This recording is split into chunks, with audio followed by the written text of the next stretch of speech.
بسم اللہ الرحمن الرحیم۔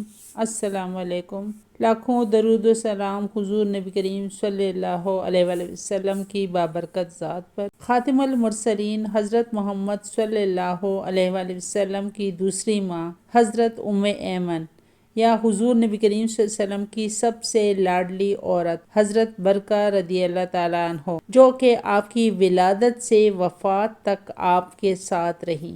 یہ دونوں ایک ہی ہیں۔ ان کا اصل نام تو برکہ ہے، لیکن زیادہ تر یہ ایمن کے نام سے جانی جاتی ہیں۔ یہ وہ عورت ہے جو کہ رسول کریم صلی اللہ علیہ وآلہ وسلم کی ولادت کے وقت کمرے میں موجود تھی۔ انہوں نے سب سے پہلے حضور نبی کریم صلی اللہ علیہ وسلم کا دیدار کیا تھا۔ حضرت آمنہ کی وفات کے وقت یثرب میں اکیلی پہاڑوں کے درمیان حضور نبی کریم صلی اللہ علیہ وآلہ وسلم کے ساتھ مل کر حضرت آمنہ کو دفن کیا تھا۔ حضرت عبد المطلب کی وفات کے وقت، حضرت ابو طالب کی وفات کے وقت، حضرت خدیجہ رضی اللہ تعالیٰ عنہ سے شادی کے وقت جو عورت مسلسل حضور نبی کریم صلی اللہ علیہ وسلم کے ساتھ رہی وہ حضرت ایمن تھی۔ آج کی ویڈیو میں آپ کو ایمان افروز معلومات فراہم کی جائیں گی جو یقیناً آپ کے علم میں اضافے کا باعث ہوں گی۔ ویڈیو کو آخر تک ضرور دیکھیے گا۔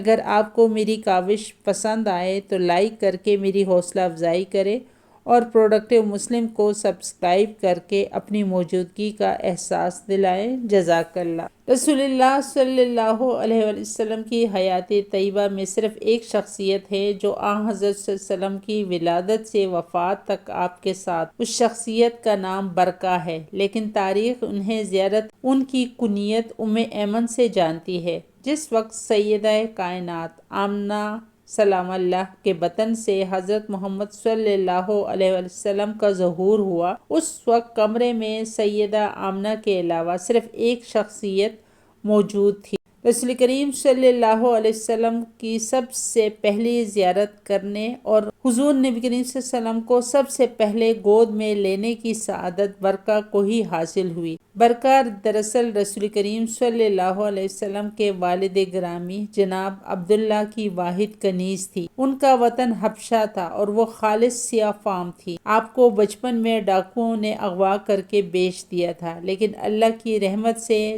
آپ جناب عبداللہ اور سیدہ آمنہ کے گھر پہنچ گئی، جہاں انہیں کنیز نہیں بلکہ بہن سمجھا گیا۔ رسول کریم صلی اللہ علیہ وسلم کی ولادت کے وقت سیدہ آمنہ 19 برس کی تھی، جبکہ برکہ کی عمر 13 برس تھی۔ سیدنا عبداللہ انتقال فرما چکے تھے۔ گھر میں صرف 3 ہی لوگ تھے، جناب آمنہ، برکہ اور رحمت دو جہاں حضرت محمد صلی اللہ علیہ وآلہ وسلم۔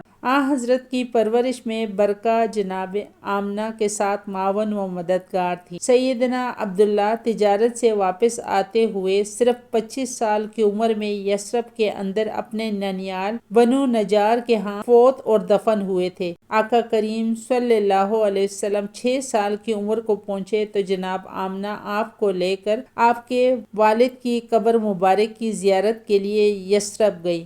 واپس مکہ آتے ہوئے ابوا کے ویرانے میں اللہ نے رسول کریم صلی اللہ علیہ وسلم کی والدہ گرامی کو بھی اپنے پاس بلا لیا۔ ان مشکل ترین لمحات میں صرف برکہ رسول کریم صلی اللہ علیہ وسلم کے ساتھ تھی۔ آپ نے ہی جناب آمنہ کی تدفین فرمائی اور رسول کریم صلی اللہ علیہ وسلم کو لے کر مکہ واپس آئی۔ عرب کی چٹیل پہاڑ، میلوں تک ویرانہ، ایک یتیم بچہ اپنی ماں کو کھو رہا ہے۔ ایسے میں اس بچے کو صرف ایک ہستی گلے لگانے اور دلاسا دینے والی ہے۔ اس انسان نے اس بچے کا کیسا گہرا رشتہ جڑ گیا ہوگا۔ 2-2.5 سال بعد رسول کریم صلی اللہ علیہ وسلم کے کفیل، انتہائی شفیق دادا جناب عبد المطلب آپ سے جدا ہو گئے۔ رسول کریم صلی اللہ علیہ وآلہ وسلم اس کے بعد جناب ابو طالب کے گھر گئے۔ برکہ بھی آپ کے ساتھ چلی آئی۔ اس گھر میں رسول کریم صلی اللہ علیہ وسلم کی 2 مائیں تھیں، فاطمہ بنت اسد اور برکہ۔ مصطفیٰ صلی اللہ علیہ وسلم کو دونوں ماؤں سے اور دونوں ماؤں کو مصطفیٰ صلی اللہ علیہ وآلہ وسلم سے شدید محبت تھی۔ 25 برس کی عمر میں جب رسول کریم صلی اللہ علیہ وسلم کا نکاح ہوا تو برکہ اس طرح خوش تھی جس طرح ایک ماں اپنے بیٹے کی خانہ آبادی پر ہوتی ہے۔ رسول کریم صلی اللہ علیہ وسلم نے جناب خدیجہ سے برکہ کو ملوایا تو برکہ کا تعارف یوں کروایا،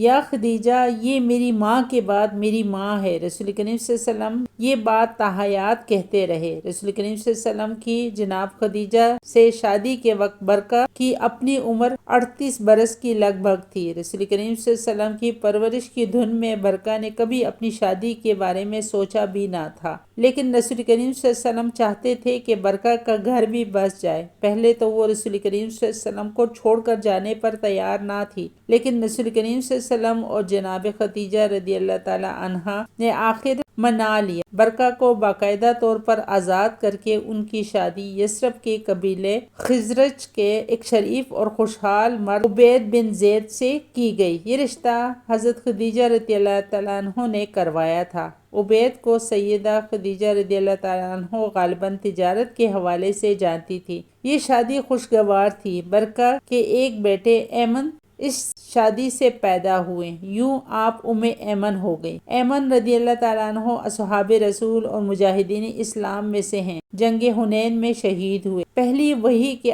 آس پاس کے دور میں عبید بن زید وفات پا گئے۔ ام ایمن اپنے بیٹے کے ساتھ یثرب سے واپس مکہ رسول کریم صلی اللہ علیہ وسلم کے پاس آ گئی اور کلمہ پڑھ لیا۔ جس وقت آپ ایمان لائے اس وقت برکہ کی عمر کوئی 55-56 برس کی لگ بھگ تھی، لیکن جب رسول کریم صلی اللہ علیہ وسلم نے فرمایا کہ کون جنت کی عورت ام ایمن سے نکاح کرے گا، تو زید بن حارثہ رضی اللہ تعالیٰ عنہ جو اس وقت زید بن محمد کہلاتے تھے آگے بڑھے اور عمر میں ام ایمن قریباً 30 برس کم ہونے کے باوجود بیوہ ام ایمن سے نکاح کر لیا۔ سیدنا زید اور سیدہ ام ایمن کی عمر میں بہت فرق تھا، لیکن دونوں کی شخصیت بہت ملتی تھی۔ دونوں بچپن میں اغوا ہوئے اور غلام بازار میں بیچے گئے۔ دونوں رسول کریم صلی اللہ علیہ وسلم کے آزاد کردہ غلام تھے۔ دونوں آقا کو بہت پیار کرتے تھے۔ دونوں اول درجے کے مومن اور عاشق رسول تھے۔ ام ایمن کی عمر کے پیش نظر کسی کو امید نہ تھی کہ